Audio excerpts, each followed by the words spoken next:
Iman adalah mempercayai apa yang tidak kamu lihat.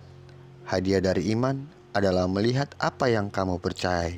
Santo Agustinus. Kata Yesus kepadanya, "Karena engkau telah melihat aku, maka engkau percaya. Berbahagialah mereka yang tidak melihat, namun percaya."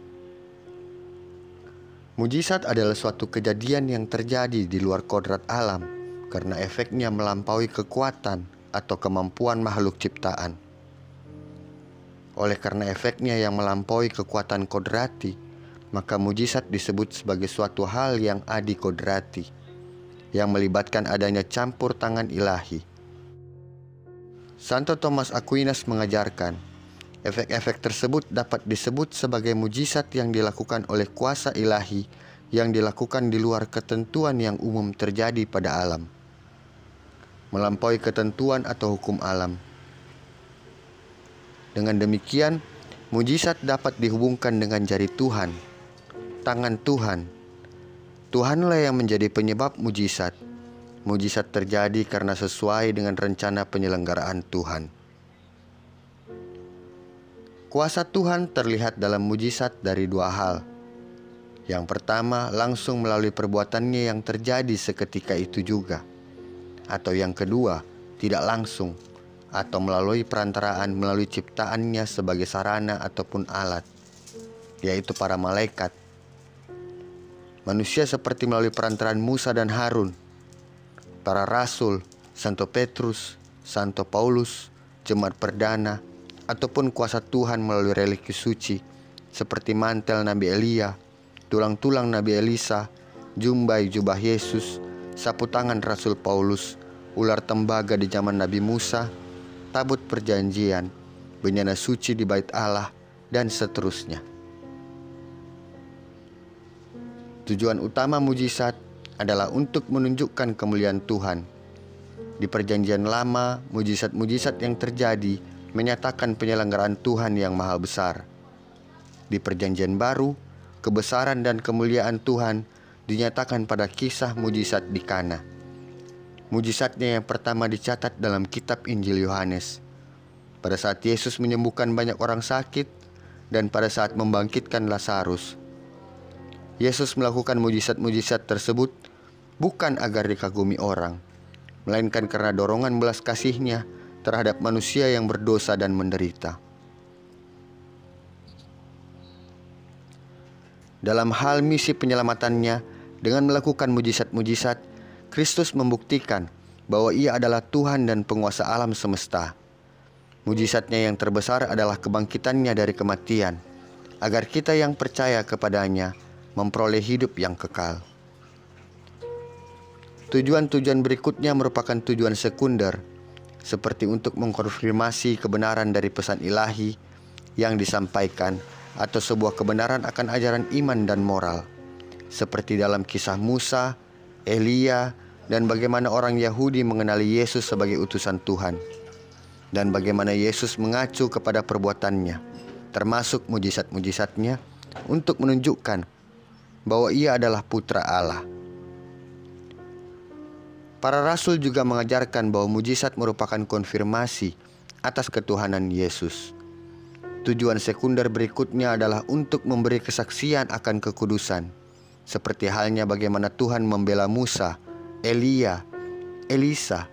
Demikian juga dalam kisah orang buta yang dicelikkan matanya, dan dalam proses kanonisasi orang kudus, santo dan santa dalam gereja Katolik. Tujuan lainnya adalah untuk mendatangkan kebaikan baik jasmani ataupun rohani sebagai penghargaan terhadap suatu kebajikan, seperti pada kasus janda Sarfat, 3 pemuda dalam tungku api, dan perlindungan terhadap Daniel. Orang yang tidak percaya kepada Tuhan memang umumnya menuntut adanya tanda atau mujizat yang membuktikan bahwa Tuhan sungguh ada. Sebenarnya sikap seperti ini bukan saja hanya ada di zaman sekarang, tetapi memang sudah ada dari zaman dahulu. Pada zaman Yesus, orang-orang Farisi meminta tanda kepada Yesus. Yang dijawab Yesus bahwa tanda yang diberikan adalah tanda kebangkitannya 3 hari setelah kematiannya. Sebenarnya mereka hanya perlu lebih objektif sedikit. untuk melihat bahwa pada saat itu sudah banyak sekali mujizat yang dilakukan oleh Yesus. Mulai dari menyembuhkan banyak orang sakit, memperbanyak roti untuk memberi makan ribuan orang, meredakan badai, membangkitkan orang mati, dan seterusnya. Namun memang mujizat Kristus yang terbesar adalah kebangkitannya sendiri dari kematiannya. Hal ini tidak dapat disangkal karena terlalu banyak saksi matanya. Sehingga pada waktu para saksi mata masih hidup, tidak ada orang yang berani menuliskan sesuatu yang menentang kebenaran ini. Kita melihat hal ini dari tulisan Rasul Paulus pada gereja di Korintus, bahwa di zaman berikutnya terdapat tulisan-tulisan yang menentang mujizat kebangkitan Yesus, tidak menjadi dasar untuk meragukan kebangkitan Yesus itu sendiri. Fakta ini malahan semakin menguatkan kebenaran bahwa Yesus sungguh bangkit. Sebab mengapa tulisan itu baru dituliskan pada saat generasi para saksi hidup sudah tidak ada lagi? Karena jika tulisan itu ditulis pada masa para saksi mata masih hidup, pastilah mereka semua menentangnya. Karena mereka benar-benar melihat bahwa Yesus sungguh bangkit dan hidup setelah kematiannya. Tidak ada seorang pun yang dapat berbuat demikian, bangkit dari kematian. Sehingga mujizat ini merupakan bukti yang nyata bahwa Yesus sungguh-sungguh Tuhan. Lalu bagaimana dengan gereja Katolik saat ini? Banyak opini dan tuduhan di luar sana yang mengatakan Katolik miskin mujizat, hanya karena melihat banyaknya mujizat kesembuhan yang terjadi di gereja-gereja non-Katolik. Padahal begitu banyak mujizat dan keajaiban yang justru hanya terjadi di gereja Katolik. Hanya di dalam gereja Katolik, tidak ada di gereja yang lainnya. Menurut sebagian Protestan, gereja mereka lah yang benar-benar kepenuhan Roh Kudus. Bahwa benarlah Allah berkenan kepada komunitas mereka dibuktikan dengan banyaknya mujizat dan keajaiban yang terjadi dalam gereja mereka, seperti kesembuhan dan berbahasa roh. Namun tanpa mereka sadari dan ketahui, begitu banyak mujizat dan keajaiban yang terjadi di dalam gereja Katolik. Bahkan setiap hari, mujizat dan keajaiban itu terjadi di dalam gereja Katolik, di mana setiap hosti yang dikonsekrasikan akan bertransubstansiasi menjadi benar-benar tubuh dan darah Kristus dalam misa Ekaristi. Jika tolak ukur menurut mereka adalah banyaknya mujizat dan keajaiban yang terjadi, maka seharusnya hal ini akan membuka mata mereka bahwa sesungguhnya mujizat dan keajaiban yang terjadi di dalam gereja Katolik begitu banyak, dan bahkan terbukti dengan penelitian sains yang bisa dipertanggungjawabkan kebenarannya. Sebagai contoh, mujizat kesembuhan yang terjadi di dalam gereja Katolik haruslah melalui penelitian yang benar-benar detail, rekam medis dari sebelum terjadi kesembuhan dan setelah terjadi mujizat haruslah bisa membuktikan bahwa orang tersebut benar-benar menderita penyakit dan akhirnya benar-benar sembuh, bukan hanya untuk sementara waktu. Namun jika memang tolak ukur dalam kekristenan adalah di mana sebuah gereja mampu menghadirkan mujizat dan keajaiban agar mendapatkan pengakuan bahwa gereja itulah yang benar-benar pilihan Allah, baiklah kami akan menampilkan mujizat dan keajaiban di dalam gereja Katolik. Walaupun sebenarnya tidak perlu membuktikan gereja yang didirikan oleh Tuhan Yesus sendiri adalah gereja yang benar, karena sudah pastilah itu adalah sebuah keabsolutan bahwa gereja Katolik adalah gereja yang benar. Tetapi inilah mujizat dan keajaiban dalam gereja Katolik. Baiklah Bapak Ibu, saat ini Angels in Verbum akan menjanjikan mujizat dan keajaiban yang hanya terjadi di dalam gereja Katolik. Mari kita simak bersama.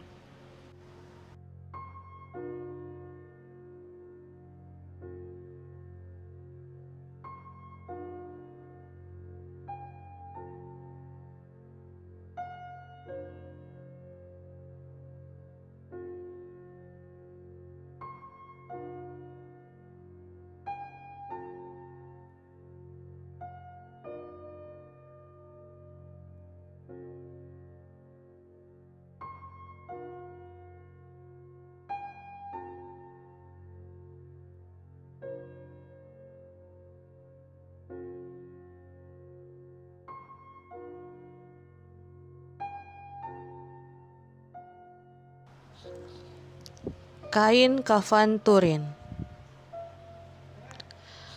Kafan dari Turin.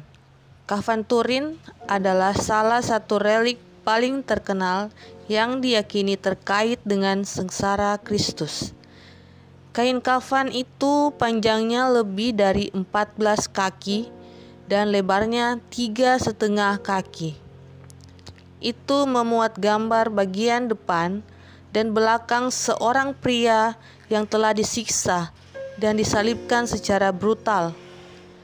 Relik tersebut telah dihormati selama berabad-abad oleh orang-orang Kristen sebagai kain kafan pemakaman Yesus. Ini telah menjadi subjek studi ilmiah yang intens untuk mempertimbangkan keaslian dan asal-usulnya. Bahkan, hingga saat ini banyak bermunculan penemuan-penemuan ilmiah baru yang membuktikan keaslian kain kafan tersebut. Di antara banyak penemuan ilmiah adalah bahwa darah yang ditemukan pada kain kafan itu adalah darah AB, golongan darah yang sama persis yang ditemukan dalam setiap mukjizat Ekaristi yang telah diperiksa secara ilmiah. Hal itu sendiri seharusnya memberitahu Anda banyak tentang keaslian kafan itu. Mulai Sabtu, 15 Oktober 2022 di Katedral Salamanca, Spanyol, dipamerkan gambaran hiperrealistis tubuh Yesus yang pertama kali berhasil dibuat. Patung hiperrealistis ini dibuat berdasarkan data kain kafan Turin. Patung ini dibuat dari lateks dan silikon seberat 85 kg. Posturnya adalah tubuh Yesus Kristus yang sudah meninggal dalam posisi rigor mortis. Kaki agak ditekuk, tangan disilangkan setinggi pubis. Rambut yang digunakan adalah rambut manusia dan dapat dilihat di seluruh tubuh, dari kaki hingga kepala dengan segala realisme, tanpa meninggalkan detail. Bagian belakang sedikit terangkat, memperlihatkan luka robek di kepala akibat mahkota duri, juga memar di bahu karena beban salib. Pada kulit Anda bisa melihat luka sobek akibat pencambukan dan bekas-bekas paku pada tangan dan kaki, serta luka menganga di antara rusuk kelima dan keenam di sebelah kanan. Hidungnya patah dan mata kanannya memar.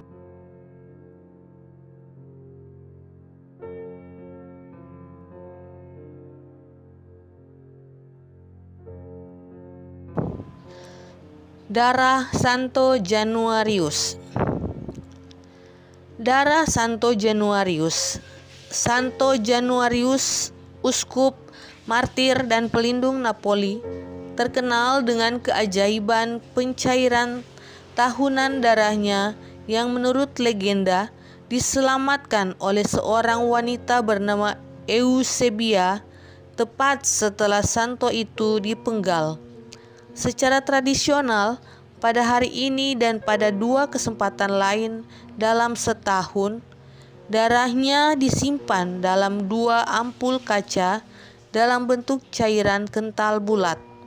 Menurut dokumentasi mukjizat, telah terjadi setidaknya sejak 1389 contoh pertama yang tercatat.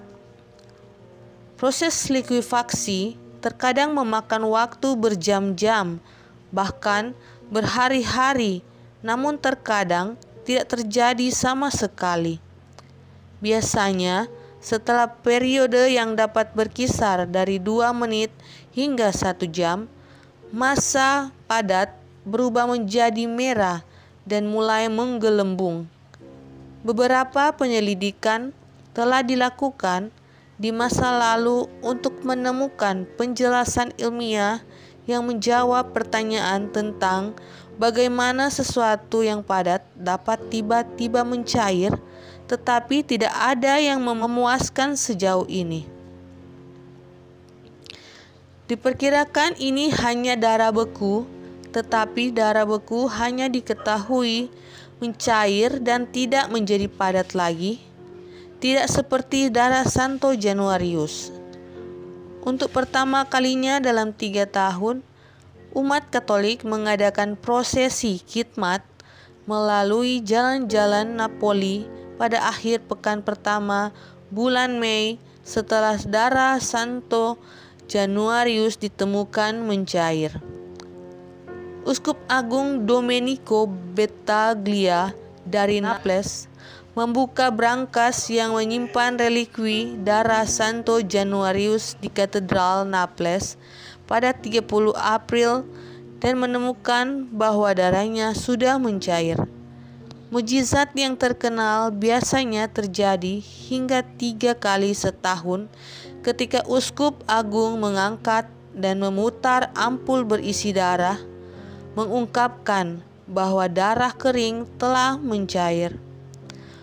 Dalam pengetahuan Neapolitan, kegagalan darah untuk mencair merupakan sinyal perang, kelaparan, penyakit, atau bencana lainnya. Umat Katolik setempat berkumpul di katedral setelah pukul 5 sore pada tanggal 30 April dan berseru, "Mukjizat telah terjadi." Penampakan Bunda Maria. Selain 12 penampakan yang disetujui di Fatima, Portugal, Guadalupe, Meksiko, Lourdes, Prancis, Beneux, Belgia, Beraing, Belgia, Kibeho, Rwanda, Zaiton, Mesir, Akita, Jepang, Knock, Irlandia, Pont-Main, Prancis, La Salette, Prancis, dan Paris, Prancis. Selain 12 penampakan yang disetujui ini, ada 11 dari 386 penampakan yang belum disetujui dengan karakter supranatural, tetapi yang telah menerima untuk menunjukkan persetujuan uskup setempat atas ekspresi iman, doa, dan devosi di situs tersebut. Mari kita lihat beberapa penampakan Maria. Penampakan yang paling terkenal adalah bahwa di Fatima, dengan keajaiban matahari yang menari di sekitar langit, dan itu tidak hanya disaksikan oleh 3 visioner itu sendiri, tetapi oleh 70.000 orang. Di Lourdes ada lebih dari 7.000 pemulihan ajaib yang dikaitkan dengan perantaraan Bunda Maria dari Lourdes di kuil Prancis, dan 70 kasus telah diakui secara resmi oleh Gereja Katolik. Mujizat resmi terakhir yang dikaitkan dengan perantaraan Bunda Maria dari Lourdes diumumkan pada tahun 2013 di Zaytun, Mesir. Dari 2 April 1968 hingga 29 Mei 1971, perawan Maria rata-rata muncul setiap minggu, terutama di sekitar hari raya di atas gereja Koptik Saint Mary di Zaytun untuk dilihat semua orang.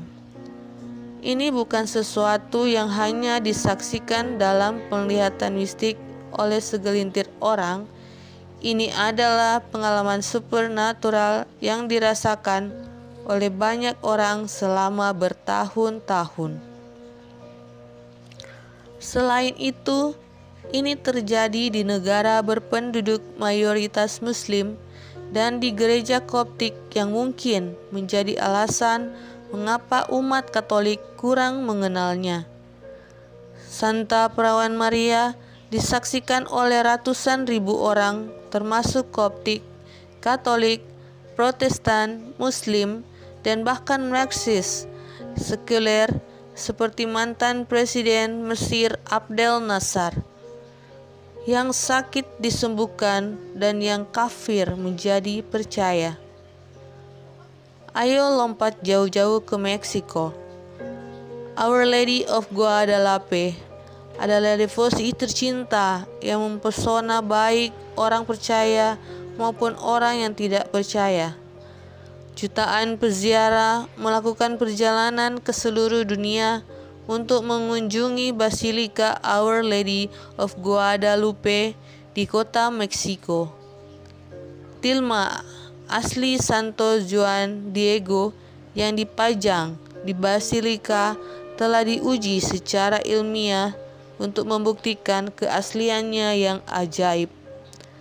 Apa yang membuatnya benar-benar menawan adalah kenyataan bahwa gambar Bunda Maria dari Guadalupe tampaknya menentang penjelasan ilmiah. Misalnya, tidak ada undersketch dan pemeriksaan menunjukkan bahwa tidak ada sapuan kuas. Selain itu, asal-usul pewarnaan belum ditemukan oleh para ilmuwan.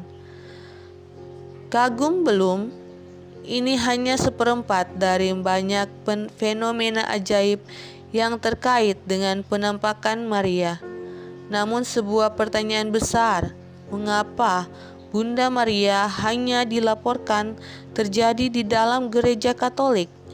Jawabannya adalah karena Bunda Maria adalah Bunda Gereja yang tahu benar manakah gereja yang didirikan oleh putranya yang satu, kudus, Katolik, dan Apostolik.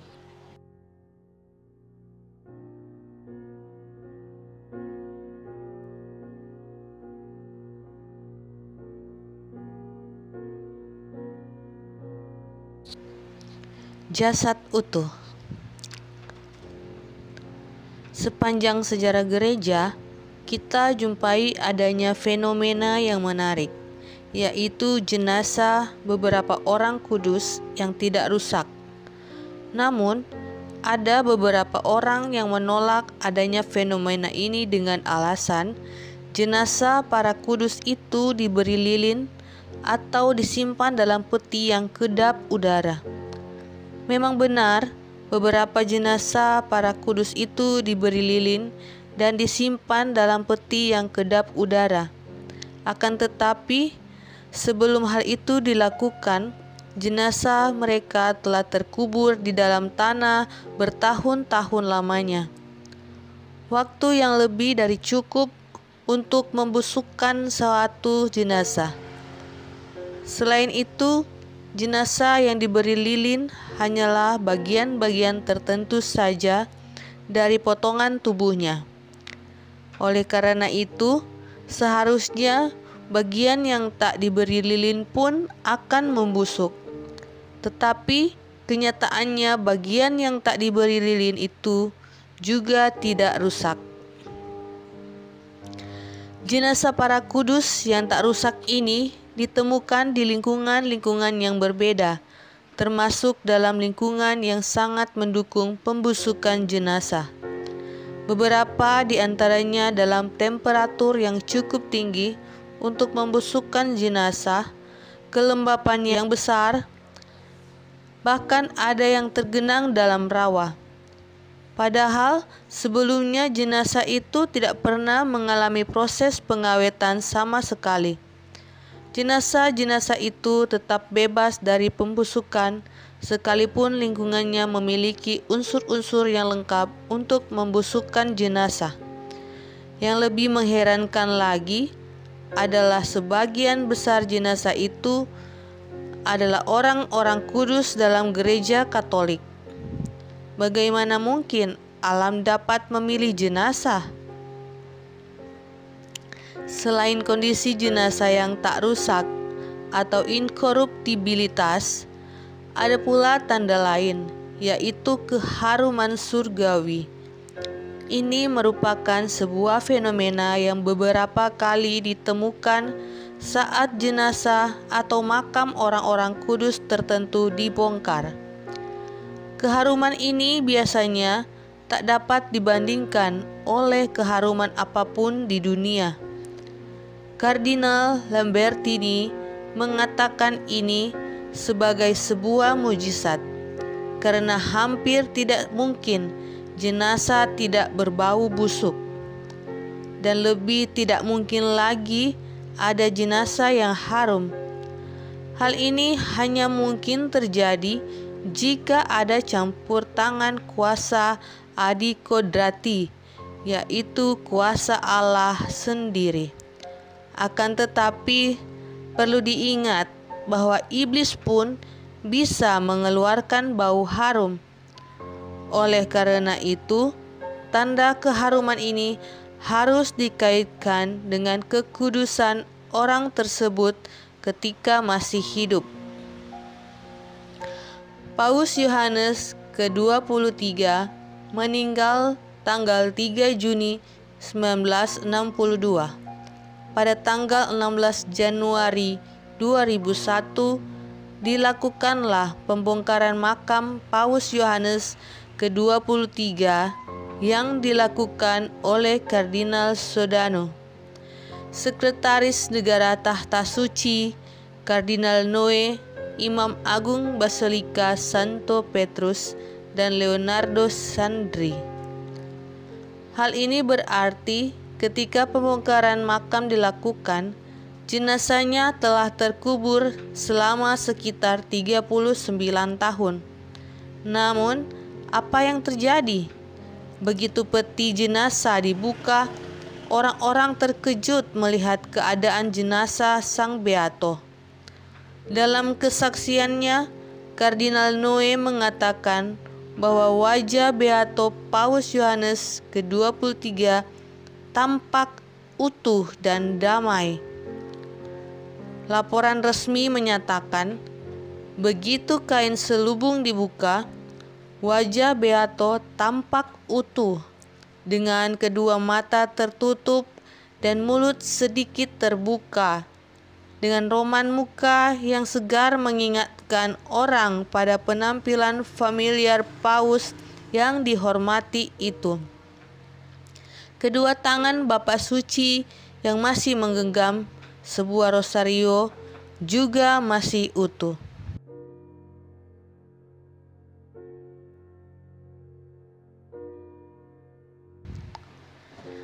Santa Cecilia adalah orang kudus pertama yang ditemukan jenazahnya tidak rusak.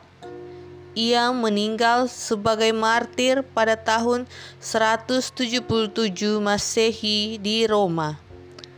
Pada tahun 1599, jenazahnya ditemukan dalam keadaan tidak membusuk.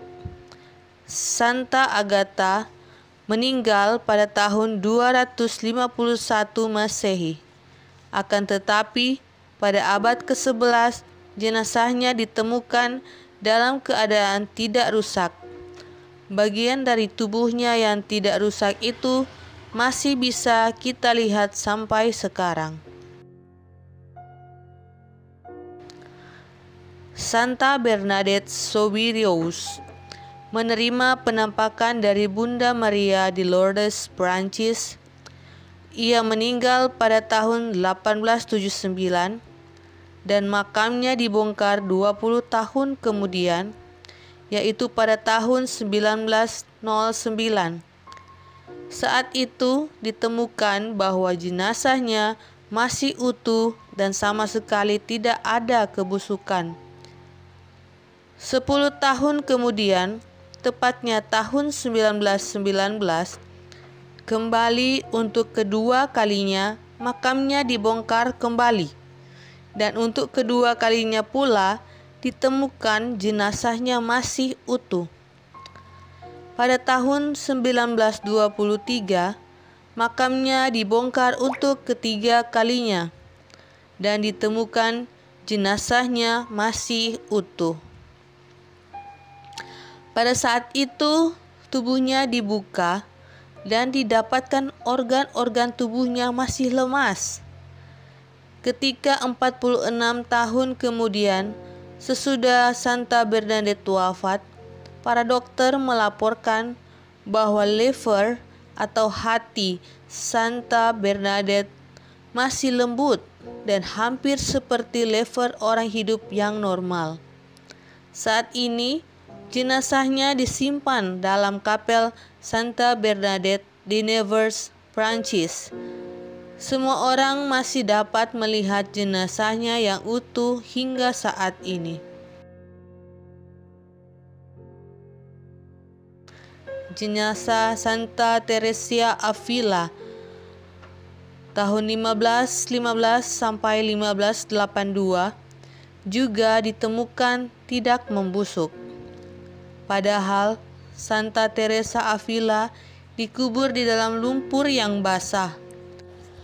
Ketika Santo Yohanes Salib meninggal tahun 1591, ia dimakamkan di bawah lantai sebuah gereja. Ketika makamnya dibuka 9 bulan kemudian, jenazahnya masih segar dan lengkap. Bahkan ketika jarinya dipotong untuk dijadikan relikwi, tubuhnya mengeluarkan darah sebagaimana layaknya seorang yang masih hidup. Pembongkaran makam Santo Yohanes Salib dilakukan lagi tahun 1859 dan 1909, dan jenazah tetap ditemukan dalam keadaan segar. Pembongkaran terakhir dilakukan tahun 1955. Ini berarti sekitar 400 tahun sesudah wafatnya. Saat itu ditemukan jenazahnya masih utuh, belum mengering dan masih lentur, walau ada sedikit perubahan pada warna kulitnya.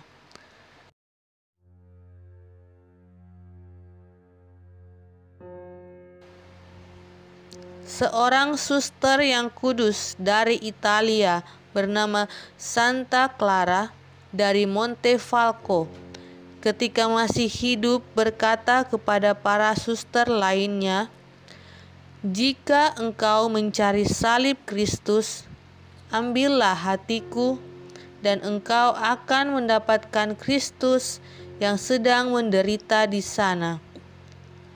Beberapa tahun setelah kematiannya, makamnya dibongkar. Saat itu bukan saja ditemukan tubuhnya yang masih utuh, bahkan ketika para suster mengambil hatinya, ditemukan di sana tergores jelas sekali salib Kristus secara tipis, lengkap dengan kelima lukanya.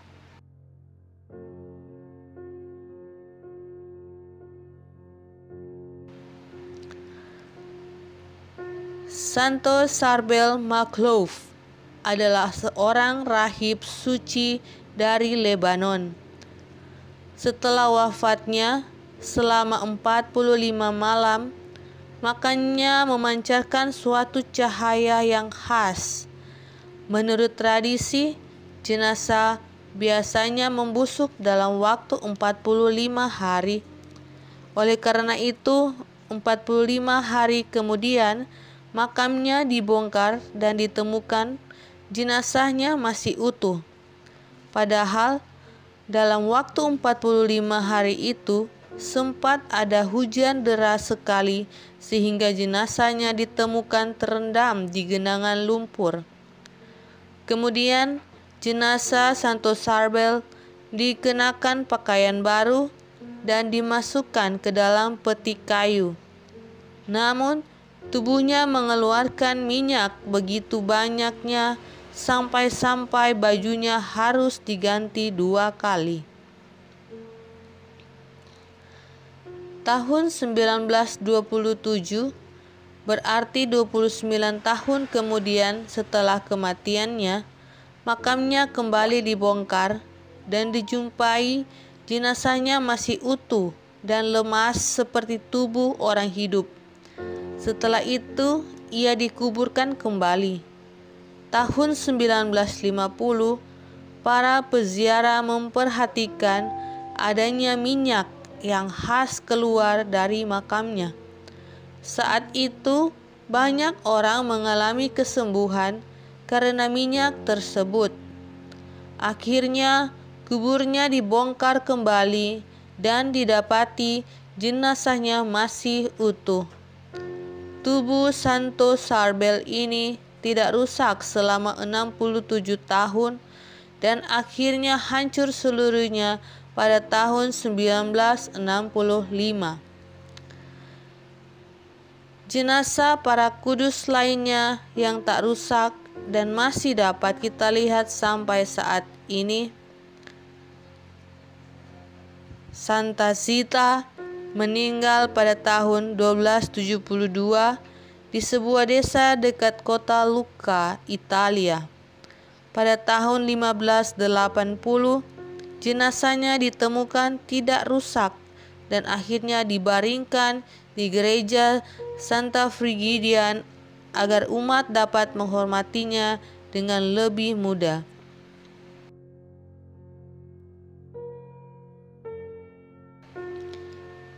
Santa Catherine Lebor tahun 1806 sampai 1876. Jenazahnya ditemukan utuh pada tahun 1933. Kini kita dapat melihat jenazahnya di Paris. Santo Yohanes Maria Vianney dari Ars meninggal tahun 1859 dan jenazahnya ditemukan dalam keadaan baik tahun 1904. Kita masih dapat melihat jenazahnya di Ars, Perancis.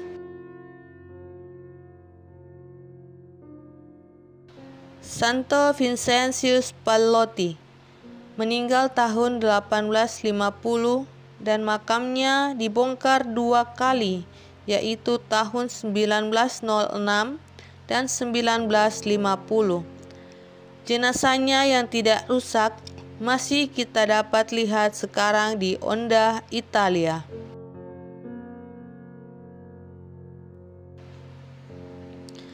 Santa Teresa Margareta Redi meninggal tahun 1770 dan ditemukan jenazahnya masih utuh pada tahun 1783. Jenazahnya dapat kita lihat di Firenze, Italia.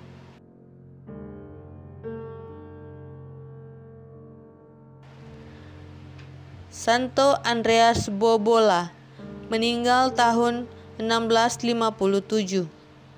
Setelah 40 tahun kemudian, jenazahnya ditemukan masih utuh.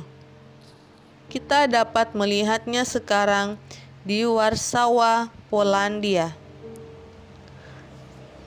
Santa Catarina dari Bologna, Italia, tahun 1413 sampai 1463.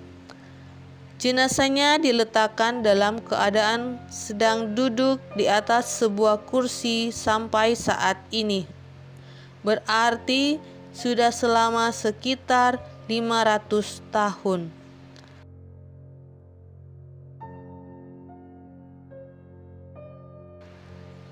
Santa Rita dari Cassia tahun 1381 sampai 1457.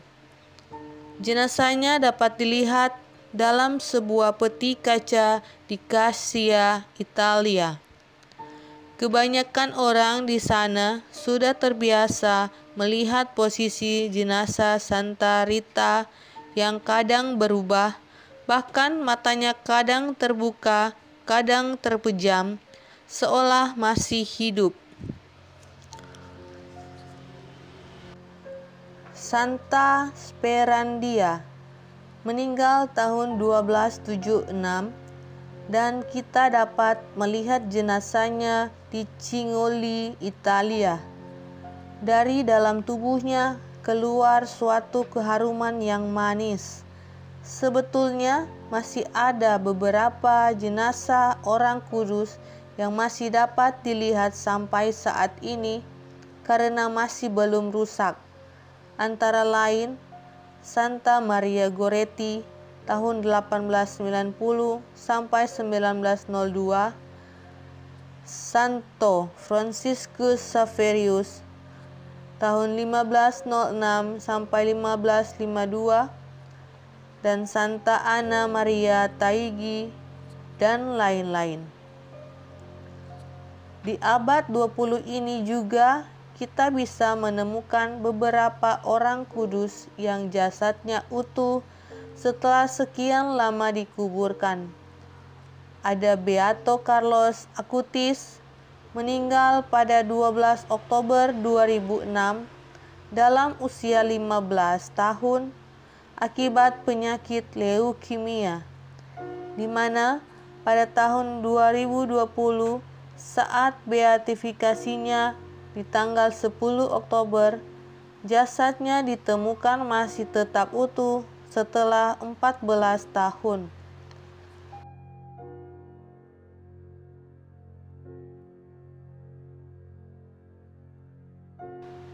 Suster Wilhelmina Lancaster, biarawati, pendiri Kongregasi Benediktin Maria, Ratu para Rasul di Missouri, Amerika Serikat, yang meninggal pada tahun 2019.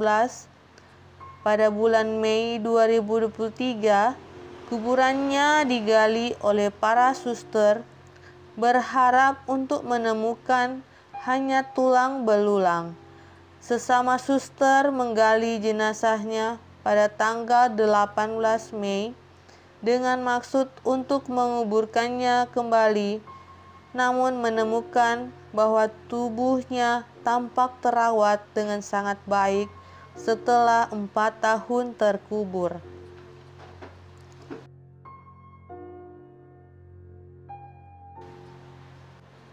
Stigmata. Stigmata adalah rahmat berupa luka-luka Yesus yang diterima oleh seorang Katolik. Umumnya terdapat luka pada kaki, tangan, kepala, dan lambung yang merujuk pada 5 luka Yesus saat disalib. Stigmata merupakan anugerah dari Tuhan. Melalui stigmata kita belajar bahwa dalam penderitaan selalu ada harapan dan sukacita. Stigmatis yang terkenal adalah Santo Franciscus dari Assisi tahun 1181 sampai 1226, dan Santo Padre Pio dari Pietrelcina, Italia tahun 1887 sampai 1968. Santo Franciscus Assisi adalah santo pertama yang tercatat menerima stigmata. Ia menerima stigmata tersebut di tahun 1224, 2 tahun sebelum wafatnya, yaitu pada saat ia berdoa di Hari Raya Salib Suci.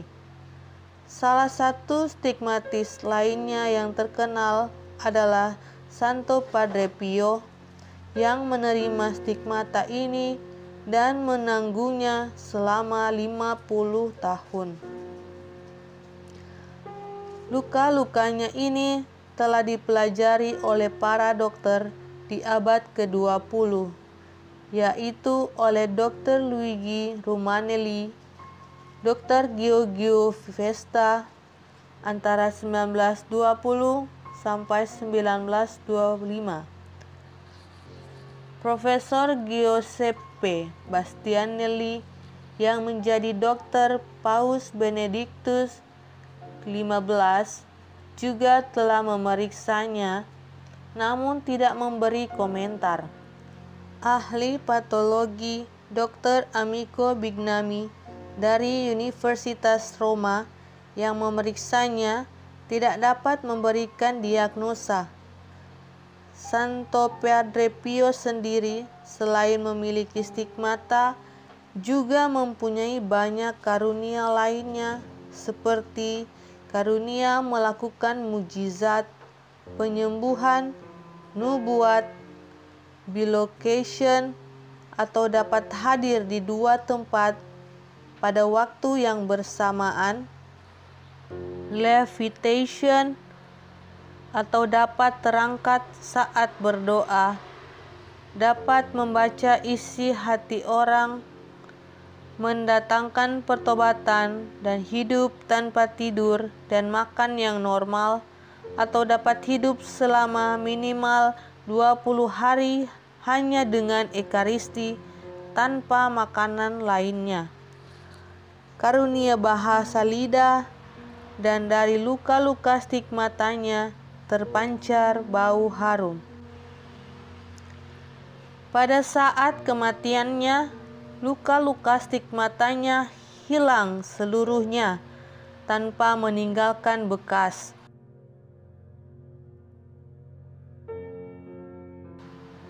Orang-orang yang dicatat mempunyai stigmata kebanyakan memang dari kalangan biarawan atau biarawati Katolik, yaitu Blaise Lucia Roccadelli of Narni, Saint Catherine of Ricci, Saint Catherine of Siena, Blessed Anne Catherine Emmerich, Saint Francis of Assisi, Saint Gemma Galgani, Saint Veronica Giuliani, Saint John of God, Saint Faustina Kowalska, Saint Mary of the Incarnation, Saint Pio of Pietrelcina, Saint Rita of Cassia, Father Zlatko Zudak.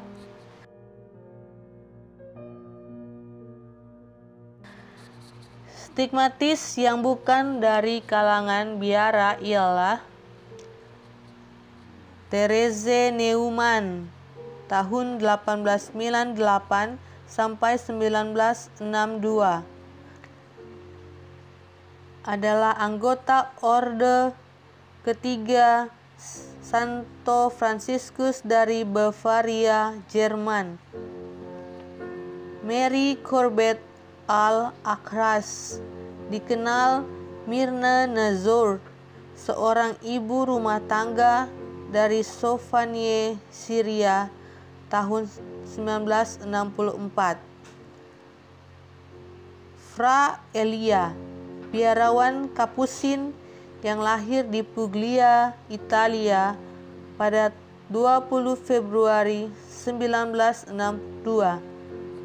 Fra Elia mengalami luka-luka Yesus tersebut saat masih di novisiat Kapusin di Lombardi, Italia.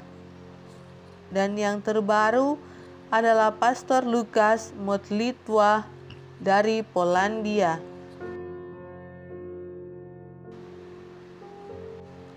Mujizat Ekaristi sepanjang sejarah Kristen.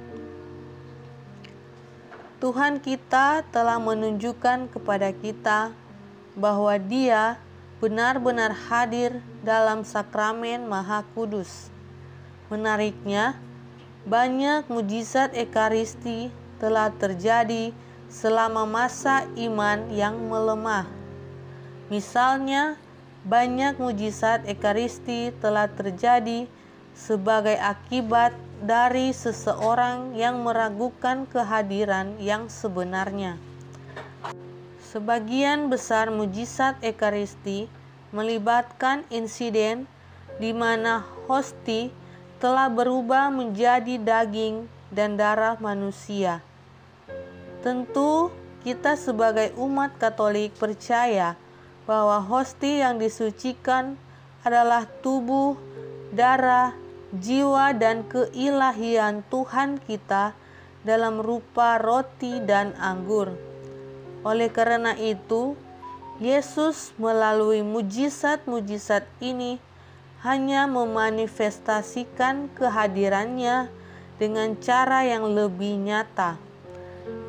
Di seluruh dunia ada laporan tentang mujizat Ekaristi yang telah diuji secara ilmiah dengan beberapa hasil yang mengejutkan. Sementara Ekaristi itu sendiri dirayakan di altar di seluruh dunia, dianggap oleh umat beriman sebagai mukjizat terbesar Katolik. Namun, kasus yang paling meyakinkan adalah kasus di mana hosti yang disucikan telah berubah menjadi daging manusia atau terlihat mengeluarkan darah manusia sebagaimana diverifikasi oleh pengujian ilmiah. Korespondensi antara sampel lintas negara dan abad telah ditemukan. Dalam semua kasus pengujian, ditunjukkan darah berasal dari manusia yang bergolongan darah AB, yang juga merupakan golongan darah yang ditemukan pada kain penguburan Kristus, yaitu kain kafan Turin. 2 sampel telah diambil dari darah dan ada tanda-tanda penderitaan yang terjadi pada darah tersebut. Selama berabad-abad, dengan ledakan laporan yang didokumentasikan pada abad ke-13, 14, dan 15, ada lebih dari 100 kasus mujizat Ekaristi di seluruh dunia yang telah menerima beberapa bentuk pengakuan gereja yang terjadi di 20 negara di seluruh dunia. Berikut beberapa mujizat Ekaristi yang terjadi dalam sejarah gereja Katolik. Lanciano, Italia, abad ke-8, sekitar tahun 750. Mujizat Lanciano melibatkan seorang imam yang mengalami keraguan tentang kehadiran nyata Yesus dalam Ekaristi. Saat dia memimpin misa, dia mulai mendaraskan kata-kata konsekrasi yang terdapat dalam 1 Korintus 11 ayat 23 sampai 25. Saat dia berkata, "Ini tubuhku dan ini darahku," dia menyaksikan anggur dan roti berubah menjadi darah dan daging manusia yang sebenarnya. Darah kemudian menggumpal menjadi 5 gumpalan yang melambangkan 5 luka Kristus. Berita keajaiban ini menyebar dengan cepat dan daging serta darahnya tetap terpelihara hingga hari ini. Anda dapat mengunjungi mereka di gereja Lanciano di San Francisco. Bolsena, Orvieto, Italia, tahun 1236. Keajaiban Bolsena Orvieto menampakkan diri kepada seorang imam yang meragukan doktrin transubstansiasi, bahwa roti dan anggur berubah menjadi tubuh dan darah Kristus secara harafiah selama komuni. Setelah dia menguduskan Ekaristi, hosti mulai berdarah ke kain liturgi altar.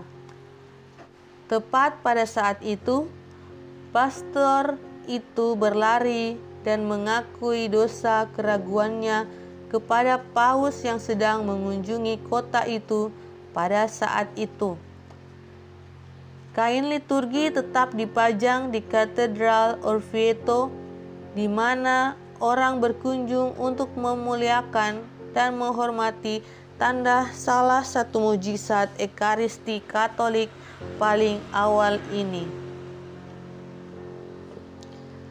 Santarém, Portugal, abad ke-13. Ada seorang wanita di Santarém yang suaminya tidak setia padanya. Dia tertekan oleh ini dan memutuskan untuk meminta bantuan seorang penyihir. Bayaran penyihir itu adalah hosti yang dikuduskan. Jadi wanita itu pergi ke misa di gereja Santo Stephen. Ketika dia menerima ekaristi di lidahnya, dia melepasnya dan membungkusnya dengan kerudungnya untuk dibawa ke penyihir. Bahkan sebelum wanita itu meninggalkan gereja, hosti mulai berdarah. Alih-alih kembali ke penyihir, dia pulang dan menempatkan hosti di bagasi. Pada malam hari, cahaya memancar dari bagasi. Dia bertobat atas apa yang telah dia lakukan dan mengaku kepada pastor keesokan paginya. Pastor mengambil hosti itu dan membawanya kembali ke gereja yang sekarang disebut Gereja Keajaiban Suci, yang masih ada sampai hari ini. Cascia, Italia, tahun 1330. Sementara kebanyakan orang mengenal Cascia sebagai tempat untuk memberi penghormatan kepada Santa Rita, itu juga merupakan lokasi keajaiban ekaristi. Seorang pastor sedang bersiap untuk mengunjungi umat yang sekarat tidak jauh dari Siena. Selama persiapannya, alih-alih memasukkan piksi ke dalam brevir doanya, dia malah menempatkan hosti yang telah ditahbiskan. Setelah tiba di rumah jemaah yang sekarat, dia mendengar pengakuannya dan membebaskannya dari dosa-dosanya. Dia kemudian membuka brevirnya hanya untuk menemukan bahwa hosti telah berdarah menodai kedua halaman dengan darah. Salah satu halaman itu tetap ada sampai hari ini di Cascia.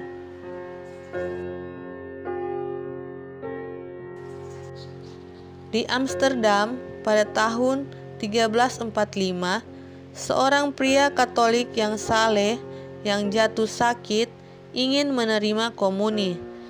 Keluarganya memberitahu imam setempat mereka. Setelah memberikan komuni, imam memberitahu keluarga tersebut untuk membakar hosti ke dalam api seandainya orang sakit itu muntah. Dia muntah malam itu dan keluarganya membuang hosti yang dimuntahkan itu ke dalam api. Keesokan paginya, istri pria itu melihat ke dalam api dan melihat hosti kembali ke wujud aslinya. Tidak mengkhawatirkan keselamatannya, dia meraih dan mengambil hosti itu. Selain menarik tangannya tanpa cedera, hosti itu sendiri terasa dingin saat disentuh. Terlepas dari penjarahan dan upaya untuk menyingkirkan hosti dari kota Amsterdam, secara ajaib tetap ada di sana selama beberapa ratus tahun sampai gereja dirobohkan dan hosti ajaib hilang pada awal tahun 1900-an. Siena, Italia, tahun 1730. Pada suatu hari musim panas, ketika umat Katolik di Siena sedang menghadiri festival pada malam hari raya Maria diangkat ke surga, perampok mencuri ratusan hosti yang telah ditahbiskan dari gereja Santo Francis. 2 hari kemudian, seseorang di gereja lain menemukan hosti yang hilang di dalam kotak persembahan, tertutup tanah dan sarang laba-laba. Mereka kemudian mengembalikan hosti tersebut ke gereja Santo Francis.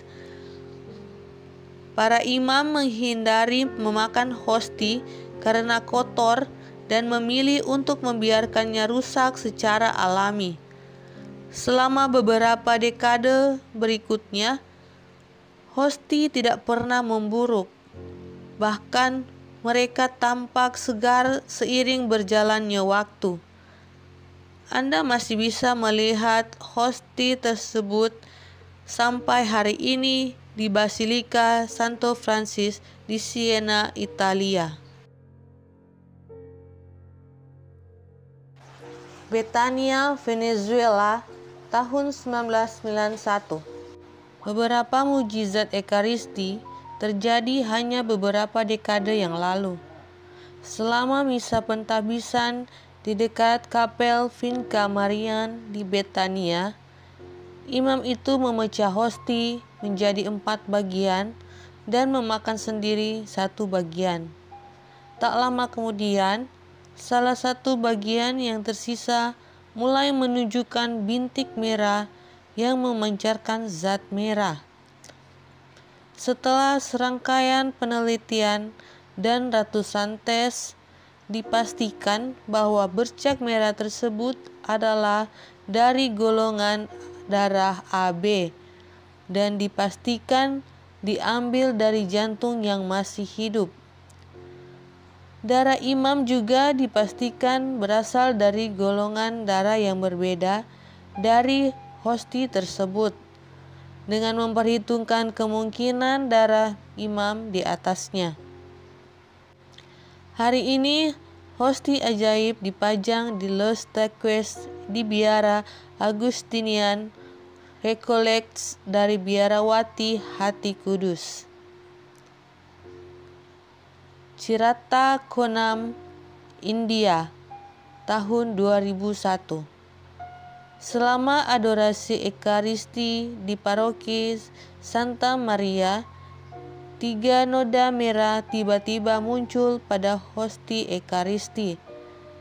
Tidak yakin apa yang harus dilakukan, imam menempatkan kembali hosti ke dalam tabernakel. Beberapa hari kemudian, imam itu mengamati hosti lebih dekat. Noda merah telah mengatur diri agar terlihat seperti laki-laki. Dia menemukan seorang fotografer untuk memotret hosti tersebut, dan hari ini banyak yang menganggap bentuk wajah itu adalah wajah Yesus.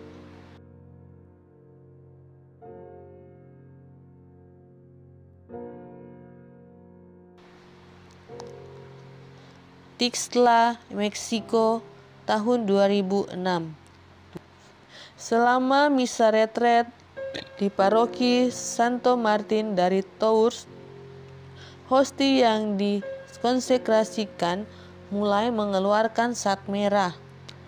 Keuskupan segera mengadakan penelitian untuk menentukan asal dan penyebabnya. Analisis mikroskopis menunjukkan bahwa cairan kemerahan keluar dari dalam hosti. Setelah pengujian cairan, itu ditentukan sebagai darah golongan darah AB. Hingga tahun 2010, analisis menunjukkan bahwa darah segar terus keluar dari hosti lama setelah pengamatan awal. Legnica, Polandia, 2013. Itu adalah hari Natal ketika Monsinyur Zbigniew Kiernikowski mengambil hosti yang telah dikuduskan yang secara tidak sengaja jatuh ke lantai. Dia memasukkannya ke dalam air untuk dilarutkan.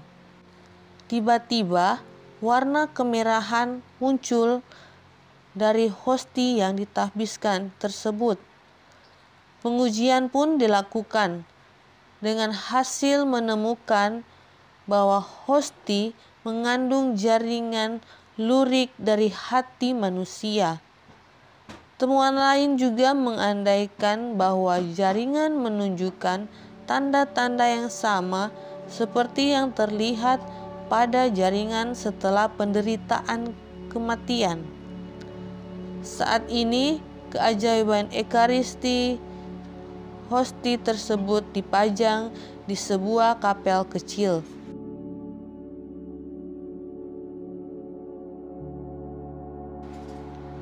Gereja Katolik. Mujizat dan keajaiban yang paling mudah dikenali dan benar-benar nyata dalam Gereja Katolik itulah sendiri. Belum ada sebuah organisasi yang terstruktur baik dalam keagamaan maupun dalam kelembagaan apapun yang mampu bertahan selama lebih dari 2000 tahun. Dengan berbagai rintangan dan tantangan, persekusi dan serangan baik dari dalam maupun dari luar gereja, tetap tidak bisa menghancurkan eksistensi Gereja Katolik. Sesuai dengan janji Kristus sendiri, yaitu akan menyertai gerejanya hingga akhir zaman dan melindunginya dari alam maut. Sebagai tiang penopang dan dasar kebenaran, Gereja Katolik terus berdiri menjadi rumah bagi domba-dombanya. Berbahagialah kita sudah berada di rumah yang benar, di mana semua pertanyaan iman dapat ditemukan jawabannya, dan tentunya sebagai gereja yang memiliki sejarah yang jelas, di mana jika dirunutkan kembali ke akarnya, akan bermuara pada Yesus sang pendiri gereja itu sendiri, yang diperkenalkan oleh para rasulnya.